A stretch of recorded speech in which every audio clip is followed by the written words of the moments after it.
So I'm going to butcher this story in like 50 different ways, and I'm going to expose my age here. How I'm such a, at heart, I'm kind of a boomer, because I'm not up to date on all the things that the cool kids are up to date on. Like, I should probably know some of this stuff, but I don't. I read one article on it, and I'm going to try to do it from memory here, so bear with me. But there's an artist by the name of Lil Nas X, and he released a new song. And I don't know if it was in the song, but I think it was in the song, or, with the song, he debuted a new shoe that he wants to sell. Now, he did it with this company, which is sort of known for viral stuff. And they're sort of masters at finding a way to go viral. And so the idea behind the shoe is, it's like a Satan shoe. And what they did is they took Nikes, something from 97, Air Max 97s, Jordans from 97, I don't remember, but they're black and they're red, and they say these are Satan shoes, and they're made with a drop of human blood. And they say, buy them, they're only a limited time offer, there's only 666 of them. So, conservatives caught wind of this, and they saw this, and they absolutely flipped out. They went nuts. And they started attacking Nike, boycotting Nike. Now, here's where it gets, the story's already weird, but here's where it gets weirder. When you talk to Nike, Nike says, we didn't do a deal with Lil Nas X to do this. We don't know what you're talking about. We're not affiliated with this at all. So it appears like what happened was Lil Nas X and this company that specializes in going viral, they had bought 666 pairs of Nikes. And they didn't tell Nike that, this is going to be used for a promotional thing that involves Satan or whatever. And so Nike was sort of blindsided because people are talking about boycotting Nike. They're like, what are you we don't even know what you're talking about. We had nothing to do with this.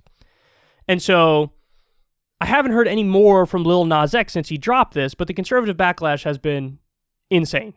So having said that, now let me show you what a Republican governor, I believe this is of South Dakota, Kristi Noem, here's what she said about this. This is outrageous, disgusting, and perverted, and on Palm Sunday, no less. Somehow, Lil Nas X thinks that satanic worship should be mainstream and normal. I don't think there have been better candidates to cancel than Lil Nas X and these shoes. Well, hold on now. You guys tell me you're against cancel culture. Isn't that what you said? And you said it nonstop. Fox News does 87 segments per day about how cancel culture is wrong and bad and terrible, and what we need is free speech in this country, and what we need is to hear out other ideas, and what we need is to not immediately feel like we're offended by everything. And Kristi Noem is one of the top people on the list of the, who me? I'm anti-cancel culture, bro. I'm pro-free speech. Now look at her.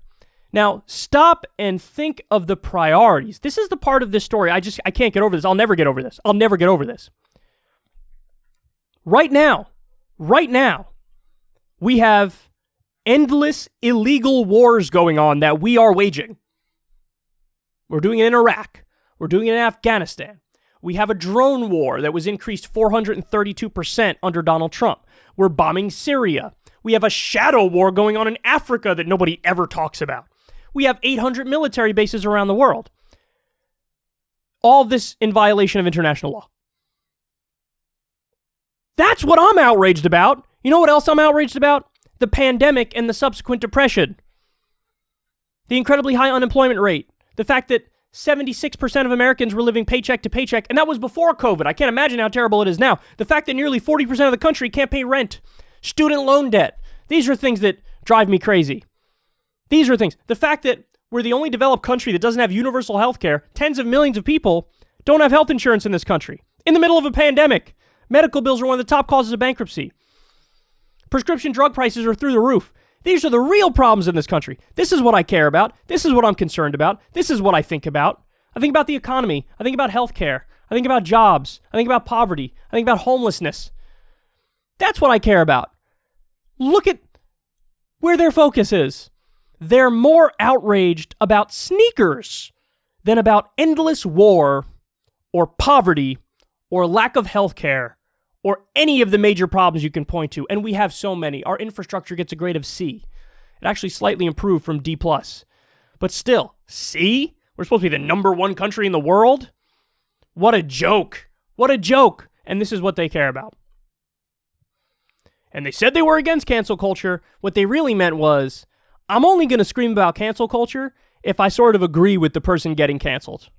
You know? So if somebody says some racist shit, and they're like, this is cancel culture coming for this person. It's not fair. Not just. Cancel culture needs to stop. I believe in free speech. What they're really saying is, I sort of agree with the shit that they said that you're canceling them for. That's what they mean when they talk about it.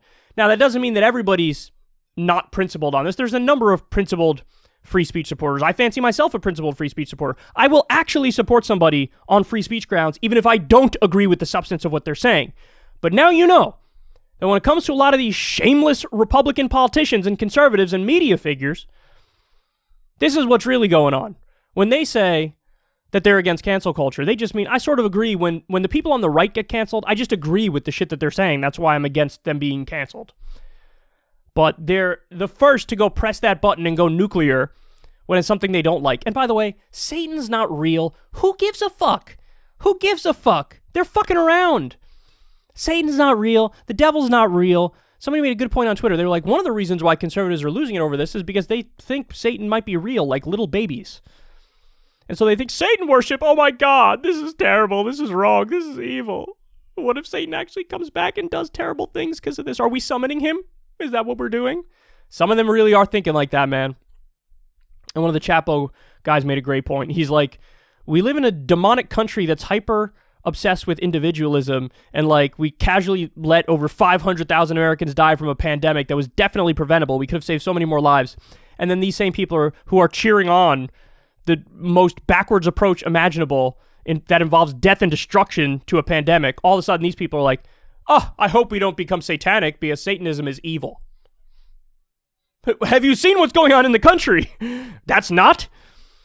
So they'll turn away from the real world evil or actively support the real world evil, but just fear the metaphysical nonsense evil. What a joke, man. What a joke. What a joke. And never again do I want to hear these people talk about cancel culture or free speech.